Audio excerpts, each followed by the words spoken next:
Trump flip-flopped on immigration? His key issue? Oh my God, he's insane! Except he didn't. And if you think he did at this point, I pretty much just want to say shame on you. The media lies about Trump 24 hours, 7 days a week, and you fell for this one. This rumor, this lie, this half-truth started, as with many disgusting things on the internet, with BuzzFeed. BuzzFeed found a guy who allegedly sat in a private meeting with Trump, who then said, yeah, Trump's totally for illegal immigration. He's totally for amnesty. And because it's BuzzFeed, the originator of clickbait trash they somehow have the gall to call journalism, they even wrote a little disclaimer in the article. In a statement, Stephen Chung with the Trump campaign dismissed the BuzzFeed news account of the meeting as clickbait journalism and disputed attendees' claim that he opened the door to legalization behind closed doors.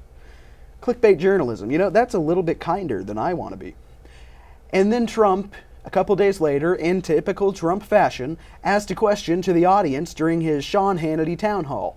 He said, paraphrase, "This audience is huge. It's almost like having a poll done. So what do you think? Do you think we should kick out the criminals and let the good ones stay, but without legal status? Or should we just get rid of all the illegal immigrants?" And the crowd cheered, and it was a little bit hard to tell which they cheered harder for, so Trump had them do it twice. And then on Anderson Cooper, the next day, Trump doubled down on his original stance. There will be no amnesty, no legal status, and there's going to be a great, big, beautiful wall. In fact, he also said the wall part on Hannity. So there you have it. If you think Trump flip-flopped on amnesty, you fell for BuzzFeed clickbait journalism. And don't worry, you're not the only one. Even Ann Coulter, who has been beat up by cuckservatives so long she sounds like a survivor of domestic abuse, fell for the lie. And it's not the first time this has happened either. Earlier this year, the New York Times published a hit piece declaring they had an audio tape of Trump flip-flopping on immigration. Trump denied the existence of such a tape, and the New York Times refuses to release the tape.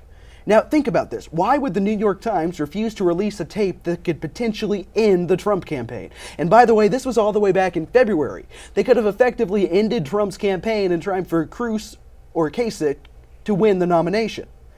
But they didn't. And it was because maybe it was a lie. So stop believing the mainstream media whenever they talk about Trump. They report half-truths and lies almost exclusively.